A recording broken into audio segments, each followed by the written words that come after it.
and just focus on what I'm going to say. I want you to imagine yourself sitting at home. See yourself there. Feel the couch that you're sitting on. Look at your kids running around. You're watching TV, you're reading a book, you're on the computer, whatever you usually do. And suddenly, you feel this immense pain in your chest. Put your hands on your chest. This immense pain. You don't know what it's coming from. It's just this immense pain. And you take a deep breath, and you think it will go away, but it doesn't. And this pain is just increasing, and suddenly you see yourself sweating. You stand up to find something, a cup of water, some medicine, but as soon as you stand up, you fall to the ground. Your family comes rushing to you. What's happening? Are you okay? You look at them. A tear comes out of your eye, but you cannot utter a single word. Because at that moment, brothers and sisters, you can see angels coming in to the room. You know that it's your time. And suddenly you feel this tingling feeling in your toes. And it starts to crawl up your legs. Everything it touches turns blue, cold, and dies. Your soul is slowly coming out of your body. This tingling feeling, you want to stop it, but you can't. It moves up your legs. It's at your hips. Your whole lower body is dead. It's cold. It's blue. You try to move it, but you can't. Your family's calling 911, trying to save you. You want to tell them some final words, but not a single word comes out from the pain and the agony of death.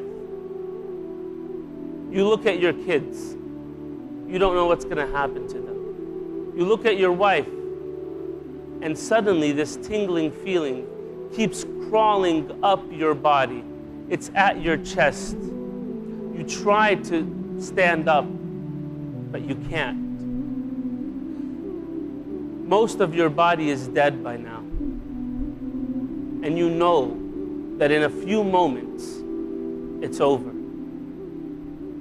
Brothers and sisters, the soul keeps coming up, and you're at your throat. You feel this tingling feeling at the throat, and the soul is just about to leave the body, and you're just about to die, and something happens. Allah subhanahu wa ta'ala says, كَلَّا إِذَا بَلَغَتِ التَّرَاقِيَ وَقِيلَ مَنْ رَاقٍ وَظَنَّ أَنَّهُ الْفِرَاقِ. That when the soul will come out, and it will stop here at the collarbone, at the trachea, and everyone will say, who can help him? Someone help him, someone save him. وَظَنَّ أَنَّهُ الْفِرَاقِ. But you know that it's over. You know that you're dying. You know that you're leaving this world. وَالْتَفَّتِ السَّاقُ بِالسَّاقِ. Your leg will be on top of the other like this. Out of the pain and agony of death, the soul is leaving your body. وَقِيلَ مَنْ رَاقٍ وَظَنَّ أَنَّهُ الْفِرَاقِ وَالْتَفَّتِ السَّاقُ بِالسَّاقِ إِلَىٰ رَبِّكَ يَوْمَئِذٍ الْمَسَاقُ. Your next destination is to Allah. The next stop is the hereafter. It's over. What if I told you that your body is only a garment for the time being? That the face in the mirror you are seeing dulls in importance to the soul that beams from your inner being? What if I told you that when we die it will feel as though in our lives we were dreaming or sleeping, so fleeting, the spirit freeing like streams, discovering new meanings, more than what it truly ever seems? What if I told you that Allah repeatedly swears in the Quran by the night, making oaths to the changing day to remind us of his power over this whole display, and to think of how fast time can feel in just one day. With only 24 hours, and in it we are recommended to sleep 8, so 1/3 of our lives are slowly slipping away. What if I told you that the grave is too small to fit your house, too small for the money, for the cars that will fade like stars in relation to the vastness of what is to come?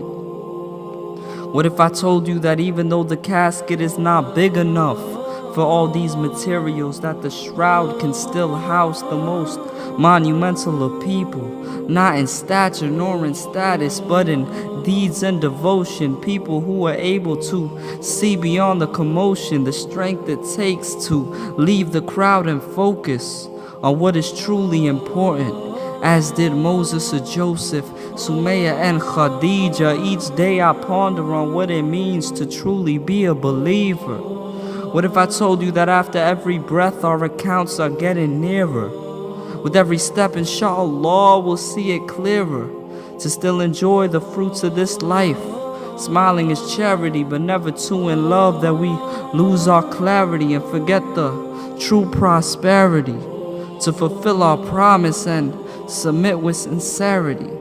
And what if I told you that even if all the people were to rebel, our shadows would still prostrate and bear witness to He who created you and me, Al-Hamid, the praiseworthy.